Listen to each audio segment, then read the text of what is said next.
Well, good morning everybody. I'm here at my second home today, and I thought I would shoot a video on my Minimalist Kit. There's days where I don't want to bring out my entire backpack with all my main gear, so I thought I'd shoot a video, as you can see, of all the gear laid out of my Minimalist Kit.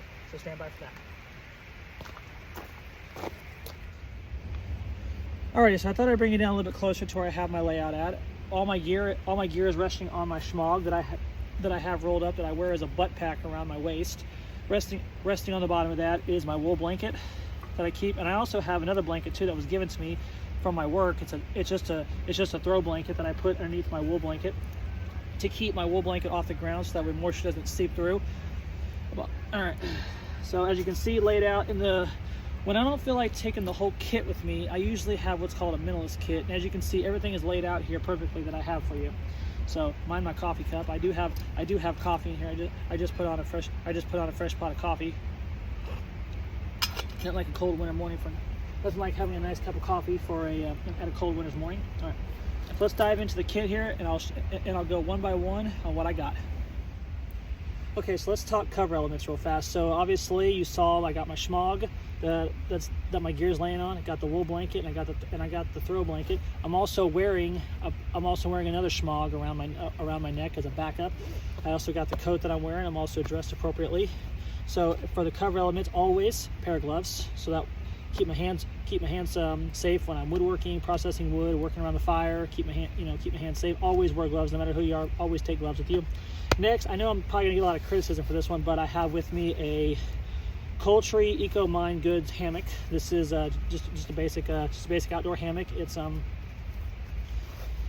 throw green it's a hunter green hammock for the that I got at just a regular outfitter store. Now, a lot of people say, well, you shouldn't use a hammock in the wintertime unless you have proper clothing. Well, needless to say, I don't sleep in this. In the wintertime, mostly, I'd probably just use this as a pillow, or if it's nice out like it is right now, I would probably use it as I'd probably put it up and maybe just lay in it, or maybe take a nap or something, but I would not do it overnight, a winter overnight in my hammock. This would most likely probably be used as a pillow, if more than anything.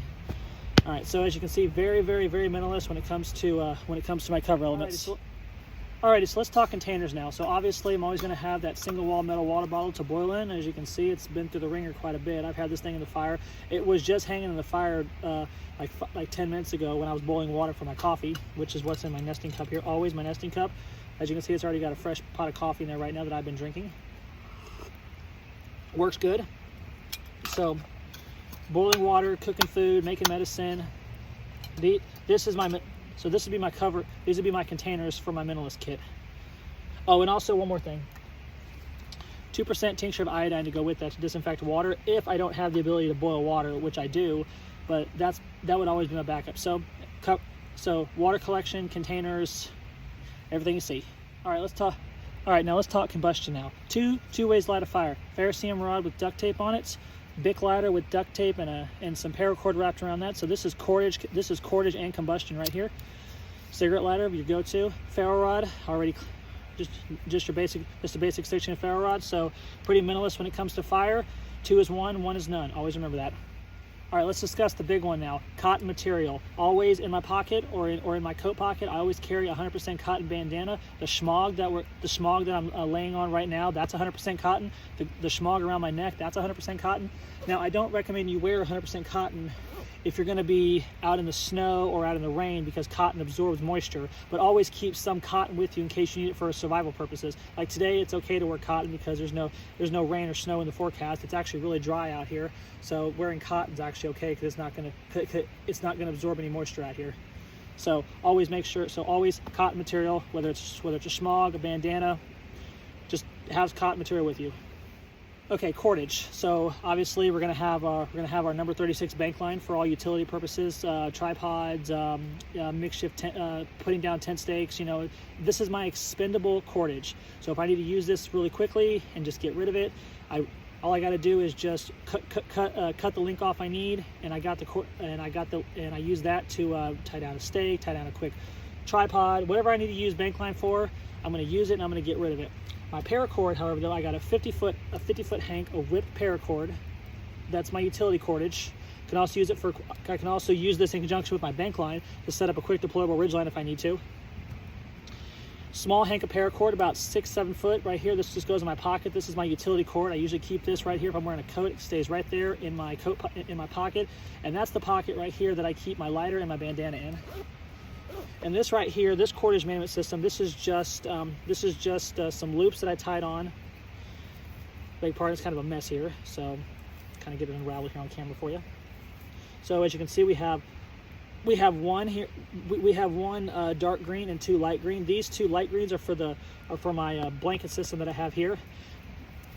After it's rolled up, one end goes on this end, one end goes on this end, and this right here, the green, this is the shoulder strap that I wear. So this right here is my blanket system management cordage. But if I need to, I could also use this real quick. It is long enough that I could actually use it for a quick ridge line if I need to. I can just, all I gotta do is just tie some pressing knots on here with my bank line, and I got me a quick deployable ridge line ready to go right off the bat if I need it. So that's my cordage management system. All right, cutting tools now. So I'm only gonna carry 3 cutting tools with me when I'm going minimalist. I'm gonna carry a belt knife. This is just my BPS bushcraft knife. It's a very inexpensive knife. I think I paid like $40 for it. It's a very good bushcraft knife. All utility camp project. I've beaten the crap out of this thing and it's still going strong. So this is it's full tang, high carbon steel, sharp 90-degree spine, so it does all things. I can process tinder with this. I can strike a ferro rod with it. I can process game with it. I can make tools with it if I need to. So this right here. So my main bushcraft knife, BPS knives. The saw, just a silky gomboy saw with a tan handle. I don't like bright colors. You probably noticed real quick on discuss. You saw everything in my kit. I have nothing that is brightly colored. Well, maybe the bottle that I keep my 2% tincture of iodine on. That's probably the most colorful thing I have in here. Other than that, I don't really carry anything that's brightly colored, because when I'm in the bush, I like to be I don't like to have stuff that's real flashy and give myself away. And lastly, the pocket knife, just a simple SAK Trekker. Got a single got a blade, saw, a screwdriver, bottle opener, can opener, and another screwdriver on this side. Phillips head screwdriver, and of course you have that important the toothpick. And you have the tweezers. So this right here, state of the art, always in my pocket whenever I need it. So that takes care of tools. All right, now we're going to cover some last minute miscellaneous items that I have here. First item is I have a fish mouth spreader that I can use to hang my bottle or my cup over the fire to boil water in. My cup actually has pre-holes that I drilled in here on the side. And I can use that in conjunction with my fish mouth spreader to open that up and use that to hang over the fire, or I can also use it in conjunction with my bottle. Just clamp it in. It'll catch on that lip, and I can use that to hang over the fire. So got a fish mouth spreader in there for that. Also, blanket pin for my wool blanket if I want to wear my wool blanket as outerwear, so I have that. And this right here is just the case, but inside of this goes my tripod mount. I have the little thing. I have the little triangle thing with the three holes where the sticks go in, and a chain that runs down the middle. I'll put some overlay footage of that so you guys can see that little setup.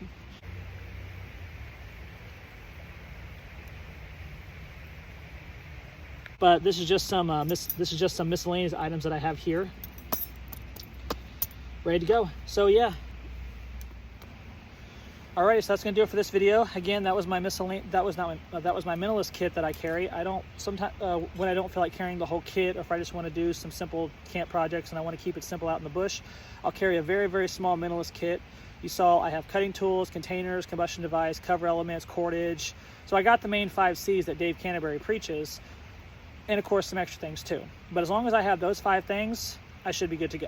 You're good to go. You don't need to carry a 40, 50 pound, even 60 pound backpack in the field to have a good time in the bush.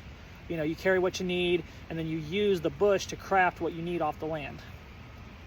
All right, well, that's gonna do it for this video. Hope y'all enjoyed. Thanks for watching, and please subscribe.